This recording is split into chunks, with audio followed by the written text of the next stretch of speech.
салом тамошобинёни азиз, барномаи шаҳди солимист ин лаҳза меҳмони хонадони шумо. Солимӣ як гавҳари ноёб аст. ҳар касе ки ин гавҳарро дорост хушбахтарин шахси рӯи олам маҳсуб меёбад. ва мақсади имрӯзинаи барномаи мо ҳам ин бартараф намудани тарс аз инсонҳо мебошад.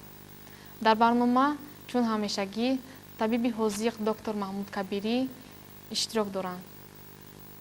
муҳтарам Маҳмуд Кабирӣ, тарс аз нигоҳи равоншифоҳӣ чист? тарс аз олами эҳсос аст ва барои он махлуқоти зинда дар майнаи сари худ тарсро ҳосил кунанд ки то аз воқеаҳои нохуш бо ҳиссиёти фаросат тарс пайдо шавад ва махлуқот худро аз он воқеаҳо ҳифз кунад. албатта дар равиши эволюсионӣ дар маркази майнаи сар тарс пайдо шуд ва он ҷои худро муайян кард ва ҳастанд ҳолатҳо воқеаҳое ки ин маркази тарсро дар майнаи сар бармеангезад.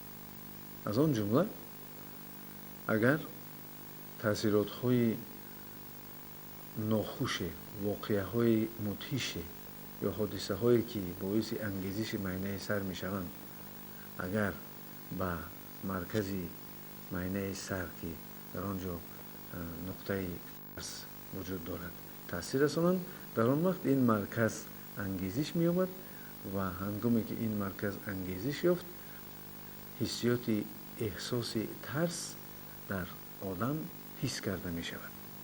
яъне дар майнаи сари инсон маркази тарс ҳаст ва дар ҳолатҳои муайяне ин марказ бедор мешавад ва вақте ки дар ҳолати бедорӣ ё ки ангезиш қарор гирифт ва ба ҳолати боздорӣ нарафт ин эҳсосоти тарс одамро фаро мегирад.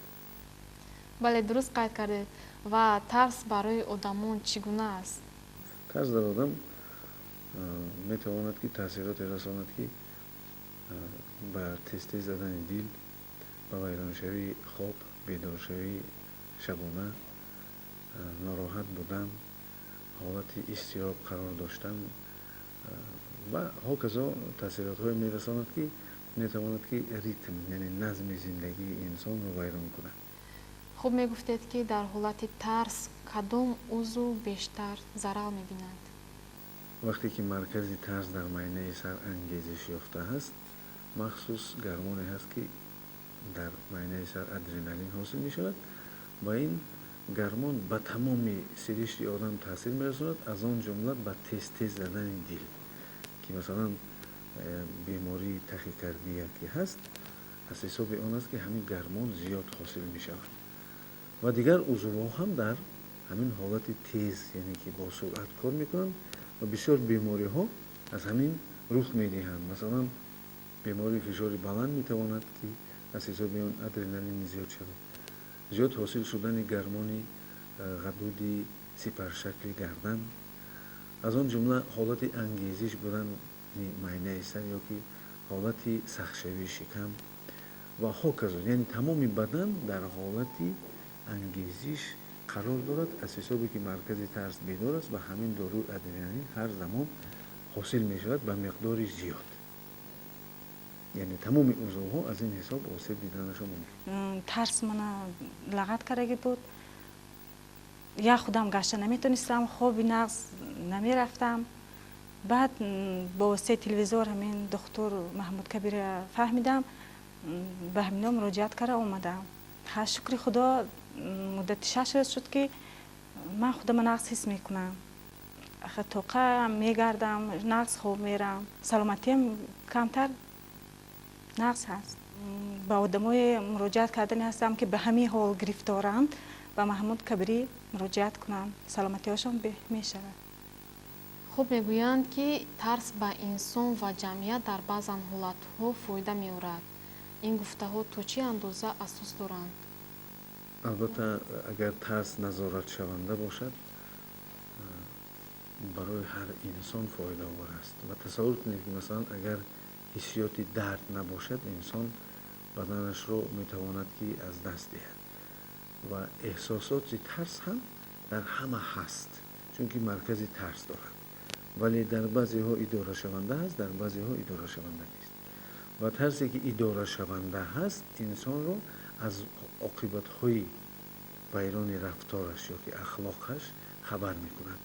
از آن جمله اگر که عاقبت مثلا منطقی بعضی کارها و رفتارها یا خاراکترهای انسانی اگر که از حساب منطق یعنی گفته نتوانند، یعنی که عقل آنها را خبر کردن نتواند، احساسات ترس به آن خبر میرساند و انسان از آن کاری که یا که واقعی که مثلا با آن سر و کار دارد دست میکشد.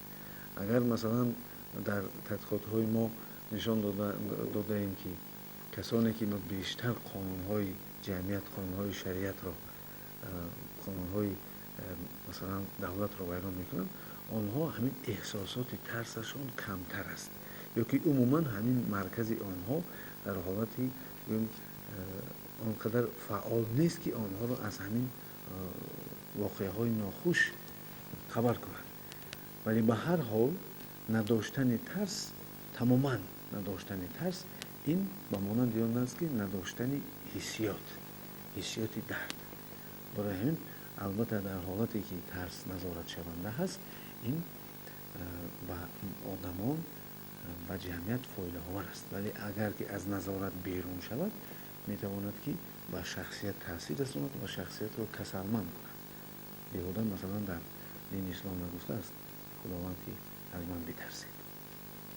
و بعدی که احساسات ترس که پیدا شد و ترس اداره شونده و رفتار انسان که درست شد، این برای کسانی هستند که در زینه عقل نیستند. ولی کسانی که اکنون در زینه عقل آمدند، آنها با فهمیشات خود، با عقل خود اون واقعهای در پیش می شده را میفهمند و برای آنها ترس لازم نیست. یعنی آنها با عقل خود این چیز درک میکنند. و البته در زینه آمد که انسان در زینه که روحی معنویات رسید، ترس و فهمیشات عقلی آورد، و فهمیشات عقلی منطقی انسان را به محبت می‌آورد. یعنی که دوست داشتنی از آن جمله خدا، دوست داشتنی وطن، دوست داشتنی جمعیت خود، دوست داشتنی آدمان و البته دوست داشتنی خود، این سرشویش از آن است که انسان از زینه احساس می‌گذرد و در زینه احساس البته احساسات ترس است. برای همین ترس میتواند فایده‌آور باشد، ولی از نظارت بیرون شد میتواند به کسلی بیارد. بله، و آیا میتوانید شما توسط مشق‌های روحی ترس را از انسان بیرون سازید؟ تبابت ترس هنوز از زمانهای کهن بود و بسیارا کوشش میکردند که ترس را به ترس دعوت کنند یا که آنها را با نشاندن هر گونه موادهایی که حالتی عصبانی روحی آنها را دیگر میکرد. البته ما دیده ایستادیم که هنوز روستایی‌های کهنه میخواهند که این بیماری همچون بیماری فوبیا ترس را از بین برند. و البته این کوشش‌های آنها هم برای بس نمیرفت، فایده میرساند، ولی به هر حال اون روشی نوی معاصری که ما با این بیماری مینگریم نشان داده آن شده است که در حقیقت ما میتوانیم همین بیماری رو از انسان بیرون کنیم. یعنی مرکز ترس رو در معاینه سر نه با واسطه دارو، بلکه با واسطه نیرو، با واسطه انرژی و نور و با واسطه البته از سخنها ساختن دارو و آن رو کلید کرده و معاینه سر وارد ساختن و این مرکز رو خاموش کردن از دست ما می‌آید اگر خدا بخواهد. یعنی بیماری ترس توبه شونده است در شرایط ما و البته مشق‌های مخصوصی هستند که این سبب میشود که انسان خودش حالت زیادتی انگیزش مرکز معاینه سر رو کم میکند و این سبب میشود که انسان تماما ناترس نیست، لیکن ترس نظارت شونده رو در خود برقرار میسازد که سببی هم رفتار درست و هم مناسبت‌های نیکی انسانی در جمعیت میشود. خب بینندگان عزیز، اینجا رسیدیم به فرجام برنامه. تا برنامه‌های آینده خدا نگهبانتان بود.